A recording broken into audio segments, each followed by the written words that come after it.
Hello friends, मेरा नाम है मेहुल शर्मा और आपका स्वागत है मेरी इस नई वीडियो में। चलिए शुरू करते हैं।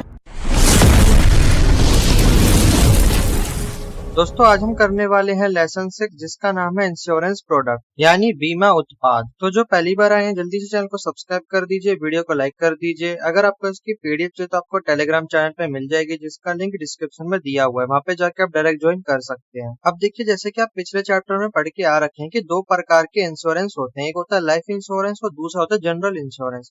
तो लाइफ इंश्योरेंस तो आपने पिछली वीडियो में पढ़ लिया था, अब आप जनरल इंश्योरेंस के बारे में पढ़ने वाले हैं, जैसे कि वो प्रॉपर्टी इंश्योरेंस हो गया, हेल्थ इंश्योरेंस हो गया। तो ये सब इंश्योरेंस जितने भी होते हैं बाकी के जो जनरल इंश्योरेंस में आते हैं, तो ये सब हम इस चैप्टर में पढ़ने वाले हैं। तो हमारा पहला है हेल्थ इंश्योरेंस।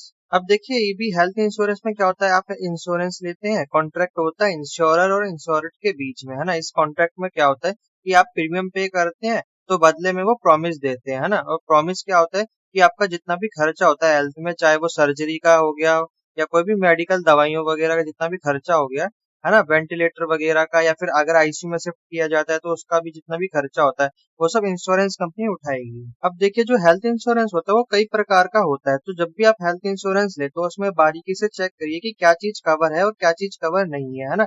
अगर जो जो आपके काम का है, अगर वो सब चीजें हेल्थ इंश्योरेंस में है, तो आपके लिए वो बढ़िया इंश्योरेंस होने वाला है। उसमें हर चीज देखिए कि आपके दवाई का खर्चा कंपनी उठाएगी नहीं उठाएगी, या अगर आपको आईसीयू में भर्ती किया जाता है उसका खर्चा, या फिर आपको कोई भी ड्रग लेना है, ड्रग मतलब दवाइयाँ लेनी है, या फिर एक्सरे वगैरह करवाना है, तो क्या क्या चीजें आपकी हेल्थ इंश्योरेंस में कवर है और क्या नहीं है, तो ये आपको बारीकी से हेल्थ इंश्योरेंस लेते वक्त देखना है। और हेल्थ इंश्योरेंस का जो मेन पर्पस है वो यही है कि आपको हाई मेडिकल कॉस्ट से बचाना, क्योंकि जैसा कि आप जानते ही हैं, जब कोई बंदा सीरियस होता है तो उसको ठीक करने के लिए काफी सारा पैसा लगता है ना, काफी खर्चा हो जाता है, जितने का आपका साल 2 साल में प्रीमियम का पैसा नहीं होगा उससे ज्यादा वो पैसा लग जाता है, 5 लाख 10 लाख तक लग जाता है ना।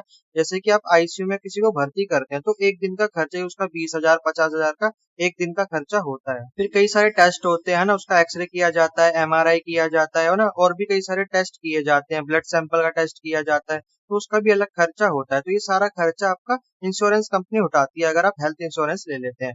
तो इसलिए जो हेल्थ इंश्योरेंस है, जितना जरूरी आपके लिए लाइफ इंश्योरेंस है उस उतना ही जरूरी है हेल्थ इंश्योरेंस भी है। तो आपको भविष्य में एक काम तो ये जरूर करना है कि हेल्थ इंश्योरेंस ले लेना है, चाहे छोटा सा छोटा ही ले लेकिन ले जरूर। तो इसके ना कई सारे बेनिफिट्स होते हैं, जैसे कि आपका जो पूरा खर्च होता है हॉस्पिटलाइजेशन का, सारा खर्चा कौन उठाएगी, आपकी इंश्योरेंस कंपनी उठाएगी। अब देखिए, आपके जितना भी खर्चा होता है ना, हॉस्पिटलाइज करने से पहले का खर्चा और हॉस्पिटलाइज करने के बाद का खर्चा, दोनों का जो जितने भी चार्जेस होते हैं वो सब इंश्योरेंस कंपनी आपको देगी। अगला फायदा ये है कि ये लाइफ टाइम रिन्यूएबिलिटी में रहता है, यानी आप जब आप प्रीमियम भरते रहेंगे जब तक आपकी जो पॉलिसी वो चलती रहेगी, है ना। आप जब प्रीमियम पे नहीं करेंगे तो आपकी जो पॉलिसी है बंद हो जाएगी। ये तो आपके ऊपर है कि आप इसको लाइफ टाइम तक चला सकते हैं। मतलब इसमें ये नहीं है कि 3 महीने बाद बंद हो जाएगी, 3 साल बाद बंद हो जाएगी, 10 साल बाद बंद हो जाएगी। आप जब तक आप पॉलिसी का प्रीमियम भरते रहेंगे जब तक आपकी जो ये पॉलिसी चलती रहेगी। अगला फायदा है कि कैशलेस ट्रीटमेंट होगा पूरा, नो क्लेम बोनस, है ना, नो रूम रेंट कैपिंग। आपसे कोई भी अगर रूम आप अगर लेते हैं, आप आईसीयू में भर्ती हो जाते हैं तो उसका सारा पैसा कंपनी देगी, आपको कुछ भी नहीं भरना है। मेडिकल चेकअप का खर्चा, चाहे वो कोई सा भी टेस्ट हो जाए, लंग का टेस्ट, है ना, सर का टेस्ट, है ना, पेट का टेस्ट, जितना भी टेस्ट होता है सब फ्री में होगा। और साथ ही साथ आपको टैक्स बेनिफिट्स भी मिलता है ना, section 80 of income tax act 1961। तो ये जो एक्ट है ये आपको याद होना चाहिए। और साथ ही साथ आपका जो ट्रांसपोर्टेशन का चार्जेस होता है, चाहे आप एम्बुलेंस को बुक करते हैं, एक हॉस्पिटल से दूसरे हॉस्पिटल ले जाते हैं, है ना, या घर से लेके हॉस्पिटल जाते हैं, जितना भी आपका खर्चा आता है ट्रांसपोर्ट का वो भी इंश्योरेंस कंपनी देगी। अब देखिए, बहुत सारी कंपनीज अलग अलग हेल्थ पॉलिसीज आपको उपलब्ध करवाती हैं। तो अब हम कंपैरिजन देखने वाले हैं कि आपके लिए कौन सी जो हेल्थ पॉलिसी है आपके लिए बढ़िया रहेगी। तो अभी हम सबके कंपैरिजन देखेंगे। तो पहली पॉलिसी होती है फैमिली फ्लोटर हेल्थ प्लान। अब देखिए, इस पॉलिसी में आपका पूरा परिवार कवर हो जाता है, चाहे वो आपके माता पिता हो, आपकी बीवी हो, आपके बच्चे हो, है ना, सब कवर हो जाते हैं, चाहे वो आपके भाई बहन ही क्यों ना हो, है ना। तो सब इस पॉलिसी में आ जाते हैं, जितने भी आपके फैमिली मेंबर है सब सिंगल पॉलिसी में कवर हो जाते हैं। अगर उनमें से किसी को भी कुछ भी तबीयत खराब होती है, किसी को भी हॉस्पिटलाइज करना पड़ता है, तो सारा पैसा कंपनी उठाएगी। अगला होता है क्रिटिकल इलनेस हेल्थ प्लान। तो देखिए, इस प्लान के अनुसार अगर आपके परिवार में से किसी को क्रिटिकल इलनेस है, यानी बहुत ही ज्यादा गंभीर बीमारी है, तो आप ये वाली पॉलिसी ले सकते हैं, ताकि उसका जो भी इलाज है, जो भी खर्चा है, वो सारा कंपनी उठा सके। अब जैसे कि आपको पता ही है, आपने खबर में भी सुनते होंगे कि अगर किसी की जान बचानी है तो 1 करोड़ का इंजेक्शन लगने वाला है, 2 करोड़ का इंजेक्शन लगने वाला है। तो ऐसे ऐसे जो क्रिटिकल इलनेस होते हैं जिनका जो खर्चा है वो बहुत ही ज्यादा होता है ना, जो आम परिवार उठा नहीं सकता, तो ऐसे में जो इंश्योरेंस कंपनी है वो आपको पैसे देगी। तो ये वाला उनके लिए जिनको क्रिटिकल इलनेस है। अगला होता है टॉप अप हेल्थ प्लान। अब देखिए ये जैसे मोबाइल का टॉप अप करते हैं, जैसे कि आपका नेट खत्म हो जाता है तो आप टॉप अप करते हैं, वैसे ये टॉप अप हेल्थ प्लान भी होता है। जैसे कि आपने कोई पॉलिसी दे रखी है और उसमें ऐसी कुछ चीजें जो कवर नहीं हो रही हैं, जैसे कि मान लीजिए आपने एक्सरे करवाया, अब जो एक्सरे का जो खर्चा है ना वो कंपनी नहीं उठा सकती क्योंकि पॉलिसी में ऐड नहीं है। तो ऐसे में आप टॉप अप हेल्थ प्लान ले सकते हैं और उसमें लिखवा सकते हैं कि भाई मुझे एक्सरे भी कवर करवाना है, तो उसमें भी एक्सरे कवर हो जाएगा, है ना। तो ये टॉप अप हेल्थ प्लान ऐसे काम करता है कि जो चीज आपके इंश्योरेंस में कवर नहीं है आप इसमें कवर करवा सकते हैं। अगला होता है सीनियर सिटीजन हेल्थ प्लान। तो ये खासकर आपके बूढ़े माता पिताओं के लिए होता है ना, जिनकी उम्र 60 साल से ऊपर की होती है ना। तो उनका बहुत ही ज्यादा खर्चा आता है ना। उनकी ज्यादा मतलब ऐसे चांसेस है सीरियस होने के, है ना। तो उनका ज्यादा खर्चा होने वाला है हॉस्पिटलाइजेशन का, है ना, फिजियोथेरेपी का, और जितने भी आपका खर्चा होने वाला है ट्रांसपोर्ट लेकर, तो ये सारा कंपनी उठाने वाली है ना। तो ये खास प्लान बनाया गया सीनियर सिटीजन के लिए जिनकी उम्र 60 साल से ऊपर होती है। अगला है इंडिविजुअल हेल्थ प्लान। तो ये जो हेल्थ प्लान है इसमें आपका कोई भी फैमिली मेंबर शामिल नहीं होता, इसमें कोई एक ही इंडिविजुअल शामिल हो सकता है। या तो आप खुद की करवा लीजिए, अपनी वाइफ की करवा लीजिए, अपने बच्चों की करवा लीजिए, माता पिता की करवा लीजिए। तो किसी एक ही व्यक्ति की आप हेल्थ पॉलिसी करवा सकते हैं। तो इसमें भी वही सेम चीजें कवर होंगी, आपका हॉस्पिटलाइजेशन का खर्चा, ट्रांसपोर्ट का खर्चा, है ना, चेकअप का खर्चा, वो सब इसमें कवर होगा, लेकिन किसी एक व्यक्ति के लिए। अब देखिए जैसे कि इसमें इंडिविजुअली कवर होने वाला है तो इसका जो प्रीमियम का खर्चा होगा वो भी कम होगा। अगला होता है पर्सनल एक्सीडेंट इंश्योरेंस। अब देखिए जैसे कि अगर आप अभी जवान है, यंग है ना, आपको पता है कि मुझे बूढ़े होने में कई साल लग जाएंगे तो अभी मैं हेल्थ इंश्योरेंस नहीं ले सकता, है ना। तो ऐसे में आप पर्सनल एक्सीडेंट इंश्योरेंस ले सकते हैं, क्योंकि आप कार चलाएंगे, ड्राइविंग करेंगे या जॉब पे जाएंगे तो आपका एक्सीडेंट हो सकता है ना। तो एक्सीडेंट के समय भी जो खर्चा आपका होने वाला है ना, तो वो सारा खर्चा इस प्लान से कवर हो जाएगा आपका। तो ये वाला जो पॉलिसी आप मेनली आप जो यंग लोग हैं ना, जिनका एक्सीडेंट होने की संभावना ज्यादा है, जैसे कि आपके पिताजी हो गए या आप खुद हो गए अगर आप जॉब करते हैं, तो ये वाली पॉलिसी आप ले सकते हैं। अगली होती है प्रॉपर्टी इंश्योरेंस। तो ये जो इंश्योरेंस होता है मेनली आपके घर के लिए होता है, कोई बिल्डिंग हो गया, कोई फ्लैट हो गया, कोई प्लॉट हो गया, तो उनके लिए प्रॉपर्टी इंश्योरेंस होता है उनको बचाने के लिए। अब जैसे कि आपने होम इंश्योरेंस किया तो वो प्रॉपर्टी इंश्योरेंस के अंदर ही आएगा, है ना। तो आपके घर में अगर फायर लग जाती है, आग लग जाती है, चोरी हो जाती है ना, वेंडलिज्म यानी लूटपाट हो जाती है, कोई नेचुरल डिजास्टर आ जाता है, तूफान आ जाता है, आपका घर उड़ जाता है ना, कोई भी चीज हो सकती है ना।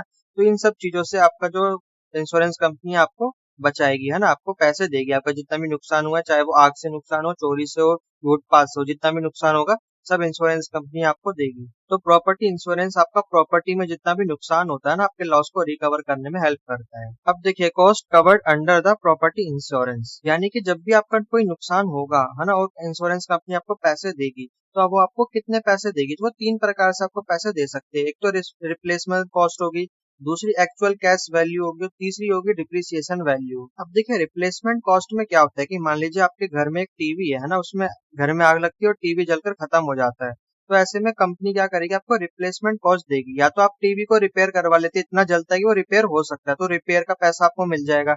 लेकिन आपको लगता है कि अभी रिपेयर नहीं हो सकता, आपको नया ही लेना पड़ेगा, तो अगर आपका 10 लाख का टीवी, तो कंपनी आपको 10 लाख रुपए ही देगी, पूरे पैसे देगी जितने का आपका टीवी था। लेकिन एक्चुअल कैश वैल्यू में ऐसा नहीं होगा, है ना। मान लीजिए आपके घर में टीवी है, वो 10 साल पुराना है ना। अब आपने जब खरीदा था 1 लाख रुपए का टीवी था, अब घट के उसके वैल्यू 50,000 हो गई, तो कंपनी आपको 50,000 रुपए देगी, है ना, 1 लाख रुपए नहीं देगी। क्यों नहीं देगी, क्योंकि वो डिप्रिसिएशन वो माइनस कर लेते हैं। डिप्रिसिएशन वैल्यू क्या होती है, जितनी जो टीवी आपका पुराना होगा उतनी वैल्यू उसकी कम होती जाएगी, है ना। चाहे वो फ्रिज हो गया, वॉशिंग मशीन हो गया, जितने साल वो पुराना है उसकी वैल्यू घटती हुई जाएगी, है ना। तो जो इंश्योरेंस कंपनी आपको एक्चुअल कैश वैल्यू देगी। और अगली होती है डिप्रिसिएशन वैल्यू। तो जितना आपका नुकसान हुआ है तो उसी समय इस वैल्यू को निकाला जाता है कि आपका कितना नुकसान हुआ है, फिर डिप्रिसिएशन वैल्यू निकाली जाती है और उतना पैसा आपको मिल जाता है। तो जब आप प्रॉपर्टी इंश्योरेंस लेते हैं तो आप डिसाइड करते हैं कि आपको कौन सा तरीका चाहिए, आपको रिप्लेसमेंट कॉस्ट चाहिए, एक्चुअल कैश वैल्यू चाहिए, है ना।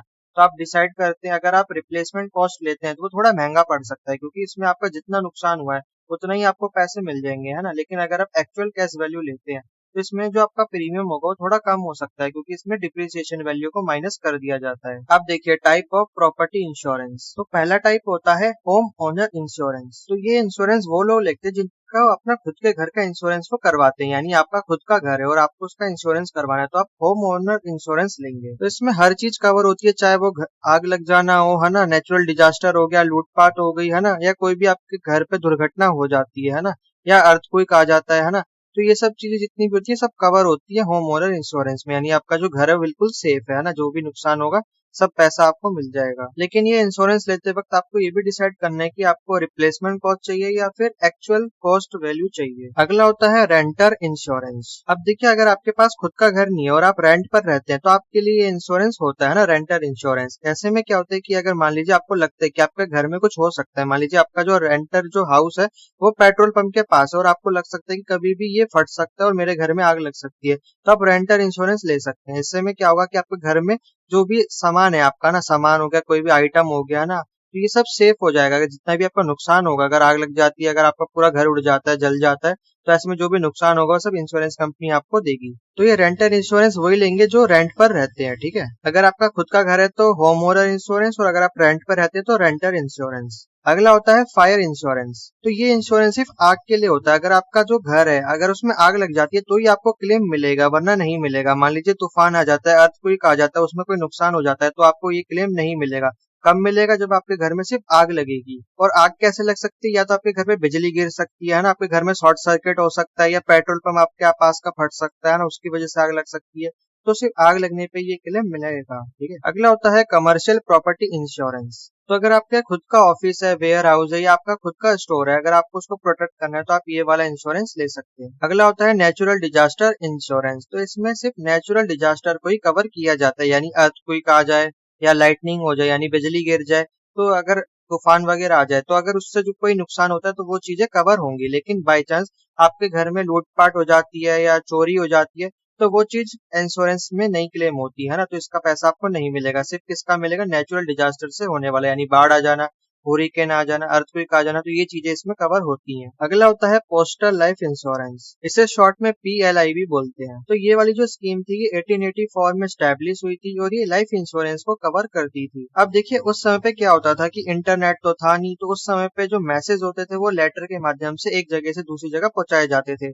बड़े बड़े ना पोस्टल ऑफिस होते थे, टेलीग्राफ डिपार्टमेंट होते थे, जहाँ से चिट्ठियों को एक जगह से दूसरी जगह पहुंचाया जाता था। तो एक पूरा नेटवर्क बना हुआ था और ये काफी फैला हुआ था, उस समय पे काफी एक्सपेंड कर लिया था। तो इसी का ना गवर्नमेंट ने फायदा उठाया। गवर्नमेंट ने क्या करा कि पूरे नेटवर्क में ये डिसाइड करा कि जितने भी इनके पास लोग हैं ना, जितने भी कस्टमर है, उनको लाइफ इंश्योरेंस बांटा जाएगा। तो पहले तो बस पोस्टल का काम था चिट्ठियां पहुंचाना, लेकिन उसके बाद जब गवर्नमेंट ने ये नोटिस करा कि इनके पास बहुत ही बड़ा नेटवर्क है, तो गवर्नमेंट ने डिसाइड करा कि अब ये जो है लाइफ इंश्योरेंस भी बांटेंगे। तो जब से ये पोस्टल लाइफ इंश्योरेंस स्कीम कहलाई गई है ना, तो इन्होंने जो पोस्ट ऑफिस थे वो क्या करते थे? लाइफ इंश्योरेंस देते थे। अब जो लाइफ इंश्योरेंस होता था इसका जो प्रीमियम होता था वो काफी लो होता था, यानी ये गरीबों के लिए होता था, ये ऐसे लोगों के लिए होता था जो ज्यादा पैसे नहीं दे सकते थे। इसका जो प्रीमियम होता था 100 रुपए होता था या 500 रुपए कुछ होता था, है ना, जो काफी लो होता था। और इसका जो रिटर्न रेट था वो काफी ज्यादा हाई था, यानी कि आपको 50 लाख रुपए मिलते थे, यानी सम एश्योर्ड, यानी किसी की डेथ हो जाती थी तो उसके घर वालों को 50 लाख रुपए मिलते थे, है ना, और साथ ही साथ बोनस भी मिलता था। तो तब से लेके ये स्कीम आज तक चलती आ रही है और आज भी लोगों को ये काफी ज्यादा फायदेमंद लगती है। अगर आप बाकी ऐसी जो प्राइवेट कंपनीज होती हैं वहां से पॉलिसी लेते हैं तो आपको काफी महंगी पड़ सकती है, लेकिन अगर आप यहाँ पे इन्वेस्ट करते हैं ना पोस्टल में, तो आपको काफी सस्ते में मिल जाएगी और काफी ज्यादा हाई रिटर्न भी आपको मिलेगा। अब कुछ करेक्टरिस्टिक्स देख लेते हैं PLI के। तो सबसे पहला फायदा ये है कि आप अपना नॉमिनी डिसाइड कर सकते हैं। मान लीजिए आपके बाद आप चाहते हैं कि मेरा जो मरने के बाद जो मेरा पैसा है वो मेरी वाइफ को मिले, तो आप अपनी वाइफ को नॉमिनी बना सकते हैं। साथ ही साथ आपको लोन फैसिलिटीज भी आसानी से उपलब्ध हो जाएंगी। अगर आप ये वाली पॉलिसी लेते हैं ना, पोस्टल लाइफ इंश्योरेंस लेते हैं, तो आप लोन भी ले सकते हैं आसानी से। अब देखिए, लोन लेने की कुछ शर्तें होती हैं। तो पहली शर्त तो ये, अगर आपने एंडोमेंट पॉलिसी ली है तो आपको 3 साल बाद ही लोन मिल सकता है, उससे पहले नहीं मिलेगा। अगर आपने होल लाइफ इंश्योरेंस लिया है तो आपको 4 साल के बाद ही लोन मिलेगा, उससे पहले लोन नहीं मिलेगा। अब एंडोमेंट पॉलिसी क्या होती है कि आपने कोई फिक्स पीरियड के लिए पॉलिसी ली है, यानी 40 साल के लिए, 50 साल के लिए ली है। और होल लाइफ मतलब जब तक आपकी मौत नहीं हो जाती, जब तक आपकी पॉलिसी चलेगी, है ना। तो ये दो तरीके की पॉलिसी होती है। तो जब आप PLI लेंगे तो डिसाइड करेंगे कि मुझे एक फिक्स पीरियड के लिए चाहिए या होल लाइफ के लिए चाहिए। तो जब भी आपको जो बैंक है वो लोन देगा, अगर आपने फिक्स पीरियड के लिए लिए तो आपको 3 साल बाद लोन मिल सकता है, और आपने होल लाइफ के लिए तो आपको 4 साल बाद लोन मिल सकता है ना, उससे पहले नहीं मिल सकता। क्योंकि बैंक ये देखता है कि आप अपना जो प्रीमियम है वो रेगुलरली पे कर रहे हैं या नहीं कर रहे हैं ना। रेगुलरली अगर आप दे रहे हैं ना पैसे, तो ही बैंक आपको पेमेंट देगा ना, लोन देगा। अगला है पॉलिसी रिन्यूअल। अब देखिए, आप अपनी पॉलिसी को रिन्यू करवा सकते हैं, लेकिन सिर्फ दो कंडीशन में। तो पहली कंडीशन ये है कि अगर आप 6 बारी तक पैसा नहीं देते हैं, लेकिन अगर आपकी पॉलिसी 3 साल से कम की है ना, उसको ज्यादा टाइम नहीं हुआ है, 3 साल से कम की है, तो आप उसको रिन्यू करवा सकते हैं। लेकिन अगर आप 7वीं पेमेंट 8वीं पेमेंट मिस कर देते हैं तो आप उसको रिन्यू नहीं करवा सकते, फिर आपको दूसरी पॉलिसी लेनी पड़ेगी। और अगली कंडीशन ये है कि अगर आपकी पॉलिसी ज्यादा पुरानी हो गई है ना, 4 साल की होगी, 5 साल की होगी, 3 साल से ऊपर की है, और ऐसे में अगर आप 12 मिस्ड पेमेंट कर देते हैं तो भी आप अपनी पॉलिसी को रिन्यू करवा सकते हैं। लेकिन अगर यही जो मिस्ड पेमेंट है 13 हो जाती है, 14 हो जाती है, 15 हो जाती है, तो ऐसे में आपको फिर नई पॉलिसी लेनी पड़ेगी, फिर आप उसको रिन्यू नहीं करवा सकते। तो ये दो कंडीशन होती है जिसमें आप अपनी पॉलिसी को दोबारा से रिन्यू करवा सकते हैं। पहली कंडीशन 6 मिस्ड पेमेंट नहीं होनी चाहिए और जो पॉलिसी है वो 3 साल से कम की होनी चाहिए। दूसरी कंडीशन 12 मिस्ड पेमेंट से ज्यादा नहीं होनी चाहिए और 3 साल से ऊपर की पॉलिसी होनी चाहिए। अगला करेक्टरिस्टिक्स है डुप्लीकेट पॉलिसी डॉक्यूमेंट। अब देखिए, जब आप इंश्योरेंस लेते हैं तो बदले में आपको कागज मिलते हैं ना, कागज में हर चीज लिखी होती है, क्या चीज कवर है, क्या चीज कवर नहीं है ना। जो वो पूरा कागज होता है, अगर वो जल जाता है ना, पानी में भीग जाता है या बाढ़ आती है डूब जाता है, कुछ भी हो जाता है, अगर आप खो देते हैं तो आपको दोबारा से नए डॉक्यूमेंट बना के दिए जाएंगे। अगला है कन्वर्जन ऑफ पॉलिसी, यानी कि अगर आपने होल लाइफ पॉलिसी ली है तो आप उसको एंडोमेंट में कन्वर्ट करवा सकते हैं, और अगर आपने एंडोमेंट इंश्योरेंस लिया है तो आप उसको होल लाइफ में कन्वर्ट करवा सकते हैं। और अगर आपने एंडोमेंट पॉलिसी ली है और वो ज्यादा टाइम की है तो आप उसको और छोटा करवा सकते हैं और उसको फर्दर एंडोमेंट इंश्योरेंस में कन्वर्ट करवा सकते हैं। एंडोमेंट तो आपको पता ही है ना, जो एक फिक्स पीरियड के लिए होता है, जैसे कि आपने 40 साल की पॉलिसी ले रखी है ना, तो वो एंडोमेंट पॉलिसी कहलाएगी। और होल लाइफ जब तक आप मर नहीं जाते, जब तक वो पॉलिसी चलती रहेगी, तो होल लाइफ से आप इसको एंडोमेंट में कन्वर्ट करवा सकते हैं। अब बाई चांस वो 40 साल की पॉलिसी, आपको लगता है कि मैं 40 साल तक पैसे नहीं दे पाऊंगा, तो आप उसको और छोटा करवा सकते हैं, 20 साल तक का करवा सकते हैं ना। तो आप एंडोमेंट इंश्योरेंस को और छोटे में एंडोमेंट इंश्योरेंस प्लान में करवा सकते हैं। तो ये कई सारे फायदे आपको पोस्टल लाइफ इंश्योरेंस में मिलते हैं। अब देखिए, ये वाला जो इंश्योरेंस था ना, मेनली अर्बन के लिए होता था, तो रूरल के लिए भी एक पोस्टल लाइफ इंश्योरेंस लाया गया जिसे रूरल पोस्टल लाइफ इंश्योरेंस कहा जाता है। तो ये 1993 में आया था। अब उस समय पे एक कमेटी थी जिसका नाम था मल्होत्रा कमेटी। तो उन्होंने ये नोटिस करा कि जो आम लोग होते हैं, गरीब लोग होते हैं, उनको तो पता ही नहीं इंश्योरेंस होता क्या है, लेते कैसे है ना, कैसे पैसे भरे जाते हैं, और उनके पास इतने पैसे भी नहीं थे कि वो बड़े बड़े महंगे महंगे इंश्योरेंस ले पाए। तो उन्होंने डिसाइड करा कि हमें गांव के लोगों के लिए एक रूरल पोस्टल लाइफ इंश्योरेंस बनाना चाहिए। अब उन्होंने ऐसा करने के लिए क्या करा कि गांव में ना जो पोस्ट मास्टर होते हैं उन पे ना लोग काफी ज्यादा भरोसा करते हैं, क्योंकि वो एक जगह से दूसरी जगह संदेश को पहुंचाया करते थे। तो ऐसे में उन्होंने पोस्ट मास्टर का इस्तेमाल करा और लोगों को जा जाके बताया कि घर में की लाइफ इंश्योरेंस क्या होता है, उसको कैसे लेना चाहिए और ये कितना ज्यादा फायदेमंद होता है। कमेटी ने क्या करा, पोस्ट मास्टर की मदद से लोगों का विश्वास जीता, ट्रस्ट जीता गांव के लोगों का, और उनको बताया कि लाइफ इंश्योरेंस कैसे लिया जा सकता है, और उनको बताया कि जो रूरल पोस्टल लाइफ इंश्योरेंस है उनके लिए कितना ज्यादा फायदेमंद है। और उन्होंने बताया कि इसका जो प्रीमियम है वो काफी ज्यादा कम है ना, गाँव के लोगों के लिए है ना, काफी लो प्रीमियम है। मान लीजिए 50 रुपए या 100 रुपए ऐसा कुछ इसका प्रीमियम होगा, और बदले में आपको हाई रिटर्न्स दिए जाएंगे। और ये जो लाइफ इंश्योरेंस था ये सबके लिए था, चाहे वो गवर्नमेंट का एम्प्लॉय हो, कोई मिलिट्री का आदमी हो, या कोई स्कूल का स्टाफ हो, बैंक का एम्प्लॉय हो, है ना, या फिर कोई सिविक वर्कर हो, है ना, सबके लिए लाइफ इंश्योरेंस था, है ना। कोई भी इसको ले सकता है। इसका जो प्रीमियम है काफी कम है और साथ ही साथ जो रिटर्न है वो काफी ज्यादा हाई है। और ये पब्लिक सेक्टर और प्राइवेट सेक्टर दोनों के लिए है। और इसके ना करेक्टरिस्टिक सेम है जो मैंने अभी आपको ऊपर बताया। इसमें भी आप अपना नॉमिनी चूज कर सकते हैं, आपको लोन फैसिलिटी मिलेगी, है ना, साथ ही साथ अपनी पॉलिसी को रिन्यू करवा सकते हैं, आपको डुप्लीकेट डॉक्यूमेंट दिए जाएंगे साथ ही साथ, और आप अपनी पॉलिसी को कन्वर्ट भी करवा सकते हैं। अगला है पेंशन प्लान। अब देखिए, ये ना कोई इंश्योरेंस तो नहीं होता, लेकिन ये इंश्योरेंस की तरह ही काम करता है। अब जैसे कि आपने पीपीएफ के बारे में सुना होगा, पब्लिक प्रोविडेंट फंड। इसमें क्या होता है कि जो भी सैलरी वाला बंदा होता है उसकी सैलरी में से कुछ परसेंट इसमें चले जाता है, ऑटोमेटिकली कट जाता है और इसमें चले जाता है। तो ये जमा होता रहता है ना, जब वो बूढ़ा हो जाता है, जब रिटायरमेंट ले लेता है, तो ये इसने जितने भी पैसा जमा किया होता है तो बाद में इसको पैसे वो मिल जाते हैं, है ना। तो ये एक टाइप से इंश्योरेंस की तरह ही काम करता है ना, इसमें इन्वेस्टमेंट भी हो रही होती है और आपको इंश्योरेंस वाले बेनिफिट्स भी मिल जाते हैं। और गवर्नमेंट ने ना इसको कंपलसरी कर रखा है, अगर आप पैसे कमाते हैं तो अगर आपको सैलरी मिलती है, अगर आपके बैंक में सैलरी जाती है तो ऑटोमेटिकली आपके बैंक से पैसे कट के पीपीएफ में चले जाएंगे। और ये सबके लिए, चाहे वो पब्लिक सेक्टर हो या प्राइवेट सेक्टर हो, ये सबके लिए होता है ना, आपका ऑटोमेटिकली आपके पैसे कट के पीपीएफ में चले जाएंगे। और जब आप रिटायर होंगे तो सारे पैसे आपको इकट्ठे मिल जाएंगे, ताकि आपकी जो बाकी की बची जिंदगी है वो अच्छे से बीत सके। तो जो पेंशन प्लान है ना, इसके कई सारे टाइप होते हैं, लेकिन सबसे फेमस जो है वो पीपीएफ है ना, पब्लिक प्रोविडेंट फंड। पूरे इंडिया में सबसे ज्यादा जो ग्राहक है वो इसी के हैं। सबसे पहला टाइप होता है नेशनल पेंशन स्कीम यानी एनपीएस। तो ये एक गवर्नमेंट स्कीम है रिटायरमेंट के लिए। तो इसमें आपको मिनिमम इन्वेस्टमेंट करना होता है 1000 रुपए महीना, वो भी जब तक आप 60 साल के नहीं हो जाते, जब तक आपको 1000 रुपए मिनिमम तो इसमें डालने पड़ेंगे। अब जो पैसा इन्वेस्ट कर रहे होते हैं तो सरकार क्या खरीद करती है, उसे ना इक्विटी फंड्स खरीदती है यानी स्टॉक मार्केट में इन्वेस्ट करती है। फिर जितना भी पैसा उससे फायदा होता है वो आपके अकाउंट में ट्रांसफर कर दिया जाता है। अब देखिए जब आप रिटायर होंगे ना तो आपको 60% जितना भी आपका बनता है आपका 60% दे दिया जाएगा आपको इकट्ठा। और आप चाहे तो बाकी का जो 40% बच गया आप उसको हर साल ना ले सकते हैं, हर साल उसको पीरियोडिक इनकम में करवा सकते हैं। आपको हर साल ना थोड़ी थोड़ी अमाउंट में वो पैसा मिलता रहेगा। अब इसमें ना दो फायदे हैं। देखिए एक तो आपको पीरियोडिक इनकम मिल जाएगी, हर साल थोड़े थोड़े पैसे मिलते रहेंगे ताकि आप अपनी जरूरतें पूरी कर सकें। और जो आपका 40% पैसा बच गया है वो इक्विटी में इन्वेस्ट रहता है ना। इसकी वजह से क्या होता है, जैसे टाइम बीतता जाएगा उसकी वैल्यू भी बढ़ती जाएगी और आपका पैसा की जो वैल्यू है ना वो भी इंक्रीज होती जाएगी, है ना, और आपको ज्यादा पैसे मिलते रहेंगे। अगला होता है पब्लिक प्रोविडेंट फंड यानी पीपीएफ। तो ये एक लॉन्ग टर्म इन्वेस्टमेंट स्कीम है, ये 15 साल की होती है और आप इसमें मैक्सिमम 1.5 लाख रुपए तक डाल सकते हैं, वो भी एनुअली। और इसमें ना आपका टैक्स भी बचता है ना, आपको जो पैसा मिलेगा रिटायरमेंट के बाद तो उस पर कोई भी टैक्स नहीं लगेगा। और ये जो मार्केट होती है ना उससे लिंक्ड नहीं होता, यानी मार्केट गिर जाए या मार्केट उठ जाए उससे उस पे पीपीएफ पे कोई भी फर्क नहीं पड़ेगा।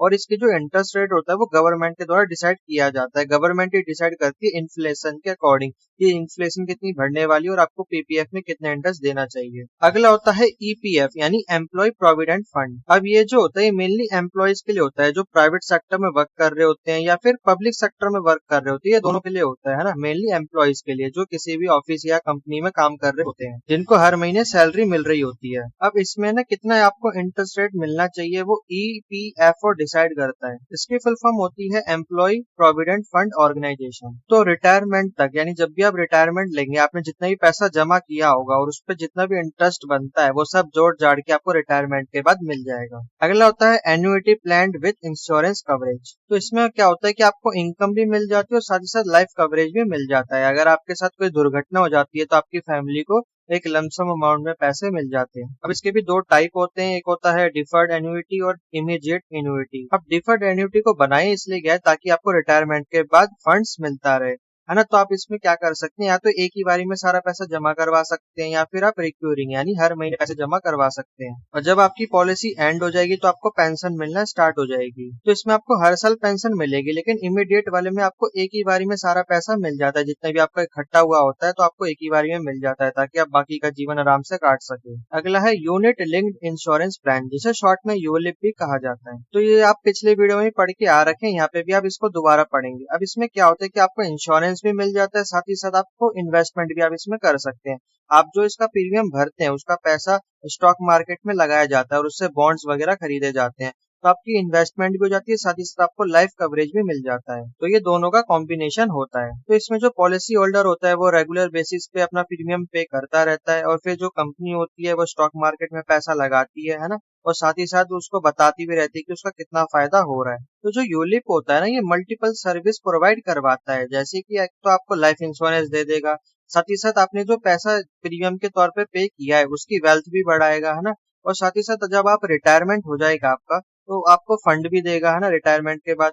और साथ ही साथ आपके जो बच्चे हैं अगर आपको उनकी एजुकेशन करनी है तो साथ के उसके भी पैसा आपको मिलेगा। तो यूलिप आपके लिए काफी ज्यादा फायदेमंद हो सकता है, आपकी लाइफ के लिए भी और आपकी वेल्थ को इंक्रीज करने के लिए भी। तो देखिए ये म्यूचुअल फंड्स की तरह ही होता है, लेकिन म्यूचुअल फंड से अलग होता है। म्यूचुअल फंड्स में आपको कोई भी लाइफ कवरेज नहीं मिलता, लेकिन इसमें आपको लाइफ कवरेज मिल जाता है।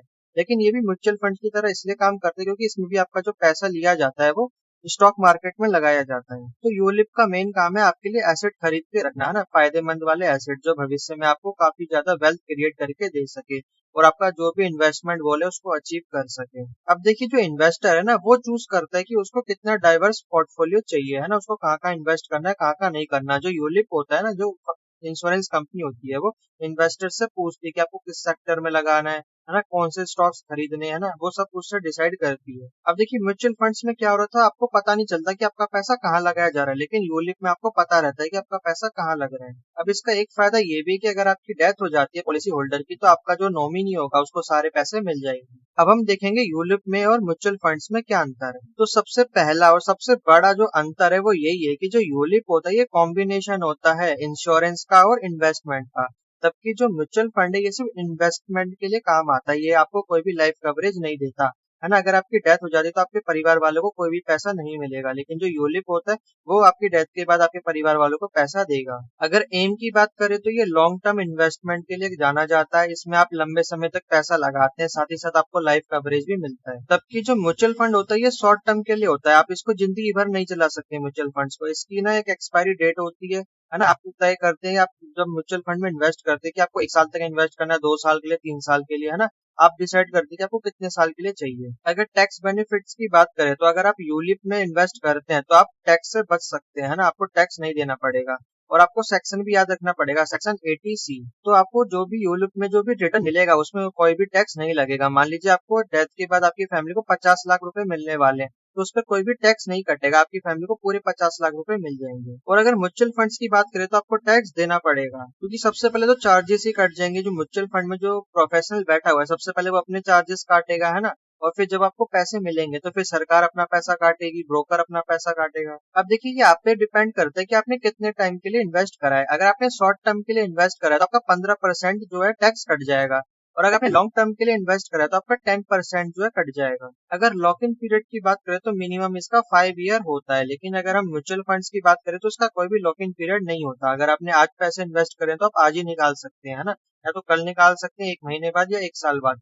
लेकिन आप अगर यूलिप में इन्वेस्ट करते हैं तो आप 5 साल तक पैसे नहीं निकाल सकते। अब देखिए रिस्क कवर की बात करें तो अगर आपकी डेथ हो गई है तो यूलिप में क्या होता है, एक फिक्स अमाउंट तय की गई है कि अगर आपके मरने के बाद आपकी फैमिली को 50 लाख रुपए दे दिए जाएंगे।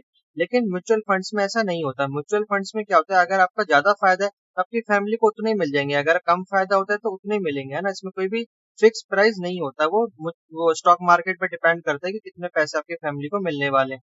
तो आपका एक नॉमिनी होता है, जब आप लेते हैं ना म्यूचुअल फंड्स, है ना, उसमें आप नॉमिनी देते हैं, ना, तो आपके मरने के बाद उस नॉमिनी को सारे पैसे मिल जाते हैं। वो नॉमिनी डिसाइड करता है कि उसको पैसे चाहिए कि नहीं चाहिए, वो भी वो डिसाइड करता है। अगर नहीं चाहिए होंगे तो उसके पैसे जमा होते रहेंगे, है ना, उसकी वैल्यू बढ़ती रहेगी। तो यही दोनों में अंतर होता है ना। मेन तो डिफरेंस यही है कि इसमें आपको दोनों कंबाइन मिल जाते हैं यूलिप में, है ना, इन्वेस्टमेंट भी हो जाती है, साथ ही साथ आपका लाइफ इंश्योरेंस भी मिल जाता है। लेकिन म्यूचुअल फंड्स में सिर्फ आप इन्वेस्ट कर सकते हैं पैसा। तो यहीं पे ये चैप्टर फिनिश होता है। आशा करता हूँ आपको वीडियो पसंद आई होगी। कमेंट करके बताइए वीडियो आपको कैसी लगी। अपने दोस्तों के साथ इसे शेयर कर दीजिए, अपने व्हाट्सएप ग्रुप में से डाल दीजिए, लाइक कर दीजिए, सब्सक्राइब कर दीजिए। पीडीएफ चाहिए तो टेलीग्राम पे जाइए, जिसका लिंक डिस्क्रिप्शन में दिया हुआ है। मैं मिलता हूँ आपको इसकी अगली वीडियो में, तब तक के लिए जय हिंद।